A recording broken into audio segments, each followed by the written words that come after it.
While our American friends south of the border celebrate Thanksgiving with loads of football, CJ and I are going to feast on the latest insider hockey news right across Canada. CJ, let's start in Edmonton, where there's not much to give thanks for right now. How long before something significant has to happen?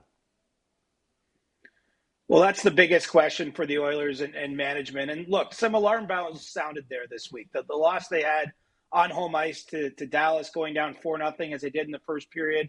That's the kind of game, coupled with a few others they've had this season, that I do think causes everyone to think. We know the Oilers would like to be patient from a management standpoint, want to give this roster time to settle in and before making any decisions. But when you're faced with decisions like that, I think it does start to cause a rethink. And there has been a report here in the last 24 hours about their possible interest in Tristan Jarry, a goaltender with ties to Edmonton, who's been having a nice bounce back season in Pittsburgh. And, I do think it's a time when the Oilers have to be seriously looking around at their options. Jarry's someone I should mention, Gino.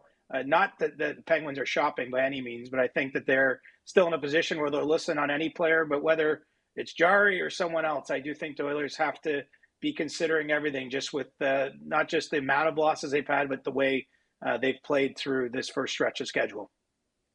The Canucks have run out of patience. They told GMs right across the league they're open for business. And of course, that immediately sparked panic among fans of the Canucks that wondered, does that mean Quinn Hughes is going? What are you hearing about their plans, CJ? Well, let's start with the immediate. They'd like to get a center. We know that. And if not that position that they can address immediately, they'd certainly like to add another young forward. At this point in time, David Kampf, who they recently signed after his contract termination, he's playing on their second line position at center right now. So Vancouver obviously is operating in a way that they're trying to salvage what they can from this season. And I think it's notable when they send around a note like they did this week, because Jim Rutherford run teams, as we know traditionally, like to get a jump on the deadline. Jim's not someone who has waited to make moves. And so when he and Patrick Allvin, the GM, are signaling a desire perhaps to sell someone like a Kiefer Sherwood, I think we have to listen. The big question with Sherwood is whether or not is it best to move him now. He's having such a great year, a very unique player, a hits leader in the league, already scored 12 goals this season. Or is there a possibility maybe if you wait a little closer to the trade deadline, can you get a first-round pick? They're working through that right now in terms of trade options for their team. But certainly there's a lot brewing behind the scenes with the Canucks, and they're just trying to do everything to make it as palatable as possible when you get to the bigger question you raised about Quinn Hughes, that they're in a position to put the best sales pitch forward for keeping him long term. Another busy spot after loads of trade speculation in Calgary. The Flames put together a nice little 3-game win streak, but then they got smoked by Tampa. So now what, CJ? Well, the fuse on that trade talk was largely lit internally with some of the interviews that President Don Maloney did here in the last week or so. And I would suggest to you that the more games they have, like the one in Tampa, where they were, Dustin Wolf is chased before the first intermission, they lose going away. I think it's only going to up the attention on that team, the heat around the Flames in terms of that kind of trade discussion. One thing I'll put on your mind as we're celebrating the U.S. Thanksgiving holiday is the Christmas holiday, not too far away. And I think at some point after that point in time, Nazem Kadri is going to have to sit down and decide really what does he want to do. Does he want to perhaps consider a move somewhere else? And if he does, I do think Kadri is going to have to drive that conversation from his end. We know the team, the organization would like to hold on to him longer term, but that's a player I think will be of interest if he gets to a point a month or so down the road and thinks that he wants to look somewhere else. But if not him, of course, Rasmus Andersson, a pending UFA, there'll be increased attention on him. And obviously Blake Coleman, who we've reported on insider trading, has already drawn some interest from around the league. He's got one more year on his deal. CJ, Craig Berube is trying to appreciate the glass half full approach. He did get Matthews, Nyes, and Waugh back. He got an overtime win, but the glass half empty tells us they don't have a regulation win in over 3 weeks. So what's your takeaway on the Leafs? Well, I'd say that one of the adjustments that they've made internally actually is trying to be a little bit more positive, that being the coaching staff. It's not necessarily a tactical one, but just realizing that there has been a lot of negativity around this team this year. And they did see a bit of a bounce back with the win they got Wednesday in Columbus. I mean, Joseph Woll certainly has been a really nice story since he returned to the Leafs lineup, has been able to paper over, I think, some of their deficiencies, and specifically in that game was a big reason why they got the 2 points. Also in that game, Austin Matthews played more than 24 minutes in coming back from his injury. And while that is probably more than anyone would like to see him play, I think it's an important step for the Leafs. He was competing well that night, helped them get the 2 points, and him getting back is a positive.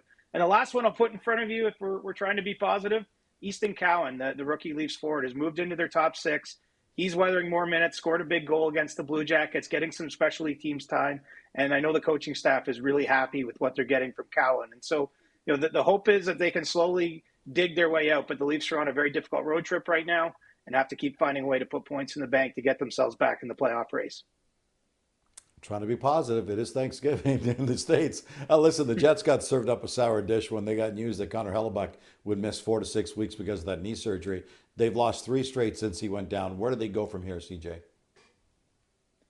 Well, where they go is they're not shopping for a goaltender. I think that they believe they can get through with Eric Comrie and Thomas Milic, that combo. And, goaltending hasn't been an issue, but you wonder, could it become one? And by no means is the loss they had in Washington on Wednesday on Eric Comrie, their goaltender. But you look at a game like that and just knowing what a difference maker Connor Hellebuck can be, it might be a night that they would have got 2 points had Hellebuck been in there. And so the Jets are going to have to kind of plow through this stretch without, the reigning MVP of the league in their lineup. And, one interesting thing for them is if they do look to make some moves, they have a couple young players to peddle in potential trades, that being Brad Lambert and Billy Heinola.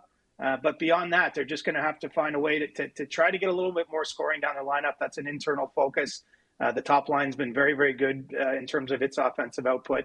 And they're just going to have to grind out some wins without their MVP around for the short term. Speaking of injuries, after an amazing start, the Habs have been hit hard. And now they're heading west to Vegas and then a stop against the league's best in Colorado. What's their plan? Because it could be a while, CJ, before they're healthy again.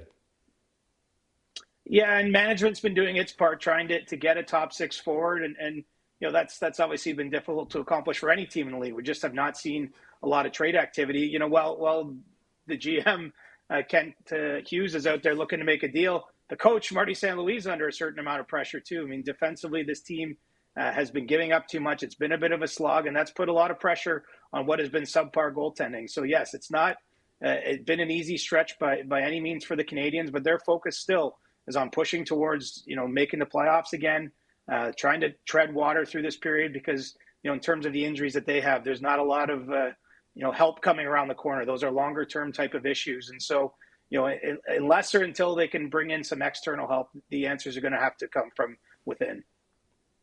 No Canadian team has more to be thankful right now than the Sens. They're the only Canadian team currently in a playoff spot. I can't believe I'm saying that. And they're getting their captain back. Life is good in the nation's capital right now, CJ.